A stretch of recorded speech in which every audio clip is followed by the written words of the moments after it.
चलें जी। Dear students अस्सलाम वालेकुम। और 10th क्लास के जो बच्चे हैं इनके साथ कल हम डिस्कस कर रहे थे। आपको पता है कि आप लोगों के साथ हम कल जो एक्सरसाइज 3.1 है उसके हमने क्वेश्चन कर लिए थे। पहले जो 9 क्वेश्चन है वहाँ तक हमारा काम कंप्लीट हो गया है, ऐसे है कि नहीं। आज हमने शुरू करना है, क्वेश्चन नंबर 10 करना है और क्वेश्चन नंबर 11 करना है, ठीक है। उससे पहले ये जो कल मैंने थोड़ा सा ये डाला था, 4 ये डॉट्स डाले थे जिसको मैंने प्रोपोर्शन का नाम दिया था, इसका भी थोड़ा सा आज इंट्रो कर लेते हैं। प्रोपोर्शन क्या होता है?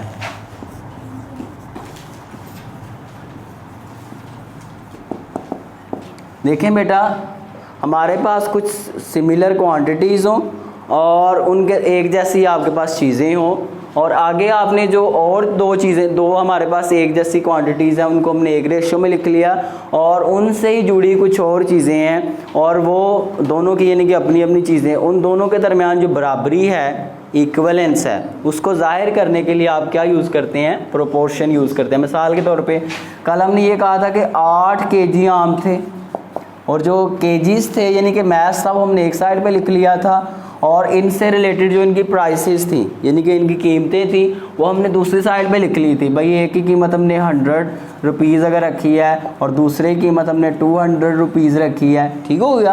अब हम क्या करना चाहते हैं? इन दोनों में इक्वलेंस बताना चाहते हैं कि भाई इसका कितनी प्राइस है, इसकी कितनी प्राइस है। तो वो देखने के लिए फिर हम ये प्रोपोर्शन जो होती है ये वाली यूज़ करते हैं, ठीक है। अब हम इसके क्वेश्चन शुरू करने लगे हैं। इजी से ये टॉपिक है, बहुत इजी है। आज ये एक्सरसाइज ख़त्म करेंगे और कल कोशिश करें आप इस पूरी एक्सरसाइज को तैयार करके आएँ। अब ज़रा भाई हमारे पास क्वेश्चन नंबर 10 है।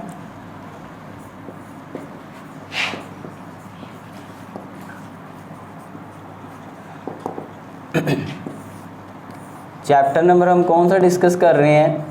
चैप्टर नंबर 3 है और एक्सरसाइज हमारे पास कौन सी है? 3.1, और उसका भी हम करने लगे हैं क्वेश्चन नंबर 10 भाई। तो वो क्या कह रहा है, इसमें से मैं एक क्वेश्चन करवा देता हूँ, बाकी आप खुद करेंगे। मैं करवाता हूँ आपको तीसरा पार्ट, क्वेश्चन नंबर 10 का 3rd पार्ट आपको करवाऊँगा, बहुत ईजी है। कह रहा है कि इफ़ 9pq जो है वो ओवर 2lm ये इक्वल हो 18p ओवर 5m के, तो फाइंड करें कि 5q किसके इक्वल होगा, ठीक है। बहुत ही सिंपल सा ये बेटा क्वेश्चन है। अब ज़रा आपने गौर से बस देखना है। सॉल्यूशन क्या होगा हमारे पास? देखें भाई, क्रॉस मल्टीप्लिकेशन कर लें आप। क्या कर लें? इसमें क्रॉस मल्टीप्लिकेशन कर लें कि 9pq over 2lm is equal to 18p over 5m। तो मल्टीप्लिकेशन करें, ज़रा इसको इधर करें, इसको इधर। तो हमने क्या फाइंड करना है? q फाइंड करना है। एक तो ये है कि ये m और m सेम आ रहे हैं, ये क्या हो जाएंगे? कैंसिल हो जाएंगे, ठीक है। इधर से भी और इधर से भी ये कैंसिल हो गए हैं। अब मल्टीप्लिकेशन करें, 2l मल्टीप्लाई होगा जी,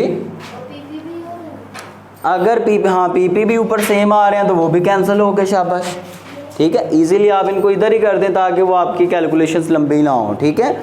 सेम जो एक जैसी चीज़ें होती हैं वो कैंसिलेशन जो प्रॉपर्टी होती है आपकी इक्वालिटी की, उसके तहत आप इसको कैंसिल कर सकते हैं। तो अब ये 9 मल्टीप्लाई होगा 5 के साथ, तो ये क्या बन जाएगा? 45, और साथ में q भी आ रहा है। और इधर देखें भाई, 2l मल्टीप्लाई ये कितना हो जाएगा? 36l, ठीक हो गया भाई। अब ज़रा आप इसको कर लें, तो हमने क्या फाइंड करना है? 5q। तो आप ऐसा करें भाई, ज़रा ये कट तो नहीं रहे, 9 ज़रब 4 36 और 9 ज़रब 5 45। तो 5q इज़ इक्वल टू कितना हो गया है? 4l। ये हमारा आंसर है, यही आंसर है भाई,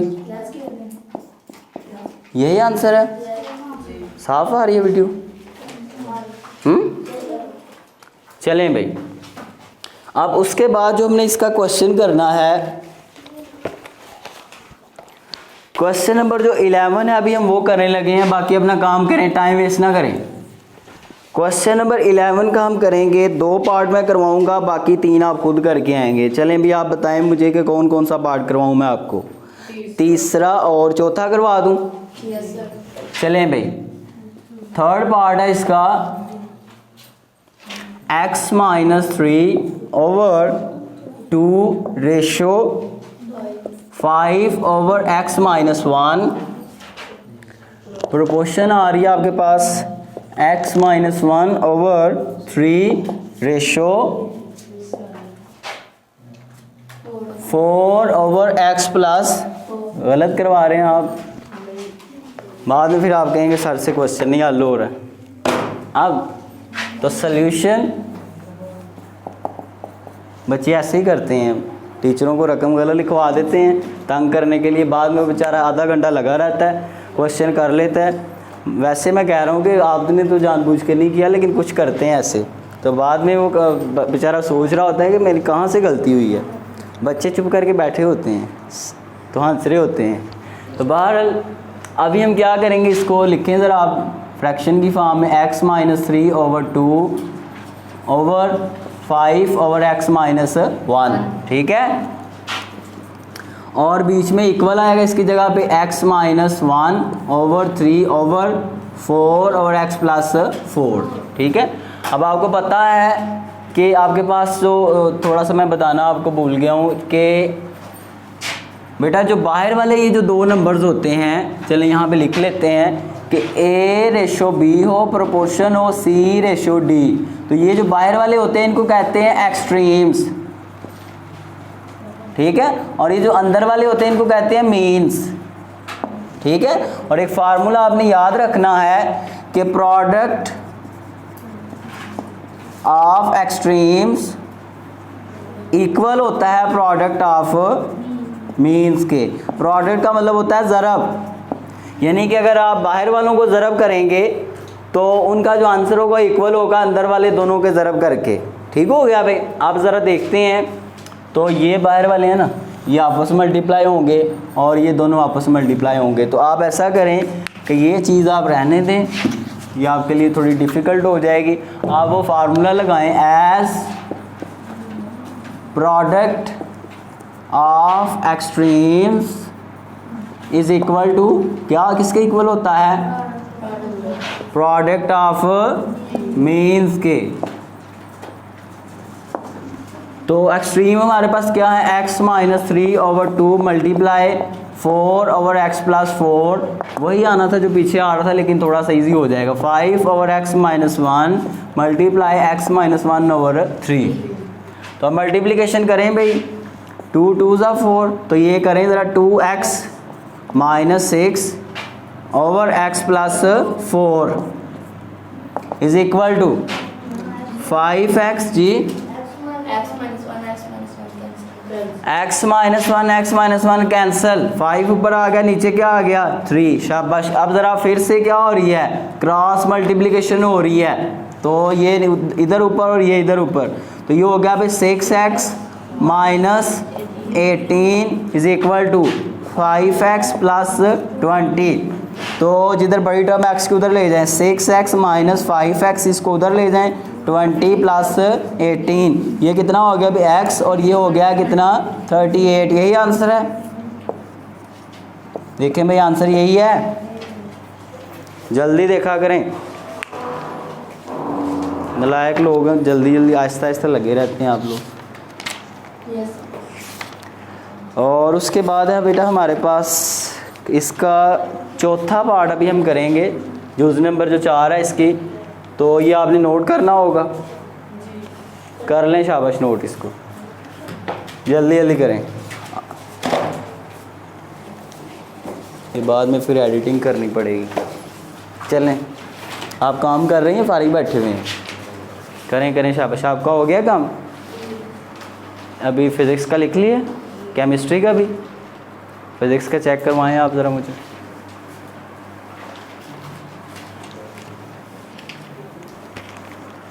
शाबाश, आज थोड़ा ठीक है, इंग्लिश पहले से चलने दें उसको आप। और वेक्टर्स को बेटा इधर देखें, थोड़ा बोल्ड करके लिखना है बी को, ठीक है, मार्कर से लिख लिया करो, क्योंकि वेक्टर को बोल्ड करके लिखते हैं, सिखाया था मैंने। ये आर आएगा इसके ऊपर और ये भी थोड़ा बोल्ड करके, A sum is obtained by the drawing their representative in such a way that tail the head of B, tail of A coincides with the head of B with the head of vector A. Now join the tail of A to the head of B. थोड़ी सी ना आप लिख रहे हैं लेकिन थोड़ी English आपकी बेटा आगे पीछे हो रही है, ठीक है। ये जो डायग्राम होती है आपने बनाई है, इसी के बारे में थोड़ी सी इंग्लिश देख के आपने ध्यान से लिखनी थी। Single vector which have same effect of all the original vectors taken together, सही है। इसको थोड़ा बोल्ड करके लिखना था। Subtraction vector is equal to the addition of the same direction reverse, सही है, बाकी सही है, शाबाश। और इसकी वो फार्मूला नहीं आपने लिखा कि A प्लस माइनस बी, इस तरह लिखते हैं, ठीक है, बाकी सही। और इसमें थोड़ी सी इंग्लिश में गड़बड़, बाकी सही है। अभी करता हूँ चेक का, भी आप हौसला रखें, अभी इतना भी ना वीडियो को आप ख़राब करें। चलें भाई जल्दी करें, 10th वाले सुस्त लोग हैं 10th वाले। हाँ जी,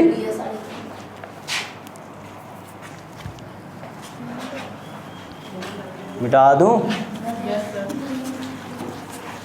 बोलो, सारा ही मिटा रही है।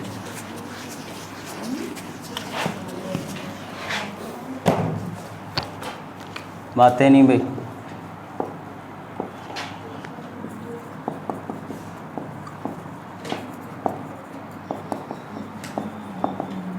चलें भी, अब हम करने लगे हैं क्वेश्चन नंबर जो हमारे पास 11 है, उसका पार्ट नंबर 4। तो वो क्या कह रहा है? वो कह रहा है कि P square plus P Q plus Q square ratio ले लें, अगर उसकी एक्स के साथ प्रोपोर्शन ले लें, फिर आप पी की क्यूब माइनस क्यू की cube over B plus Q ratio P minus Q और उसका स्क्वायर। बड़ा लंबा क्वेश्चन है ये तो। चलें भी अब इसको करते हैं सॉल्व, ध्यान से समझना आपने इसको। तो आपको पता है कि प्रोडक्ट ऑफ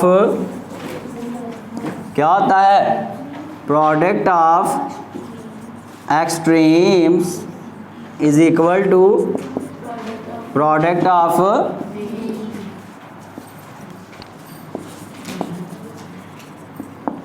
चलें भाई वैल्यूज़ लिख लें ज़रा इनकी। तो ये बाहर वाले हैं extreme P square multiply P minus Q square, और उसके बाद इज़ इक्वल टू किसके है? क्यू, साथ में और तो नहीं कुछ आ रहा, ये भी साथ आ रहा था, हमने सिर्फ पी स्क्वायर लिख दिया है। तो P square plus P Q plus Q square, और वो मल्टीप्लाई होगा किसके साथ? पी माइनस क्यू के होल स्क्वायर के साथ। वो इक्वल आएगा किसके?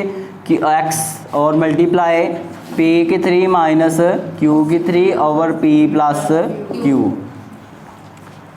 अब ज़रा देखें भाई, कुछ कैंसिल तो नहीं हमारे पास हो रहा? कैंसिल हो जाएगा, अभी आराम से हो जाएगा, बस आपने देखना है, बस आंखें खोल के। भाई क्या है कि P square plus P Q plus Q square, और इसको ऐसे लिख सकते हैं भाई, चलें इसको ऐसे ही रहने दें, पी माइनस क्यू का होल स्क्वायर। इधर ये आएगा एक्स, और ये फार्मूला बन रहा है P minus Q P square plus P Q plus Q square, ठीक है। और नीचे क्या आ रहा है? पी प्लस क्यू आ रहा है। अब कैंसिल क्या क्या हो रहा है? ये टर्म सेम है तो ये क्या हो जाएगी? कैंसिल। उसके बाद भाई इधर बच जाएगा क्या? पी माइनस, इसको आप ओपन करके चलें, ऐसे ही रहने दें, पी माइनस क्यू का होल स्क्वायर, और इधर आ रहा है x P minus Q over P plus Q. ये एक टर्म इससे कैंसिल हो जाएगी, और पीछे क्या बच गया? पी माइनस क्यू, और ये पी प्लस क्यू इधर क्या हो जाएगा? मल्टीप्लाई हो जाएगा, और पीछे क्या बच जाएगा? एक्स। ये बन रहा है formula, X is equal to P square minus Q square. देखेंगे ये आंसर है। और ये जो बीच में मैंने एक फार्मूला यूज़ किया है, ये मैं लिख देता हूँ यहाँ पे, कि अगर आपके पास इस तरह से हो a की 3 माइनस बी की 3, तो इक्वल होता है a minus B A square plus A B plus B square. ये फार्मूला होता है, ठीक है। तो नोट कर लें, और यही कल के लिए आपका बेटा काम है। इसको अच्छे से आपने पूरी एक्सरसाइज को तैयार करके आना है, और अच्छे से इसको होमवर्क में भी लिख के लाना है। अल्लाह हाफिज़। ये चलें भी ऑफ कर दो इसको।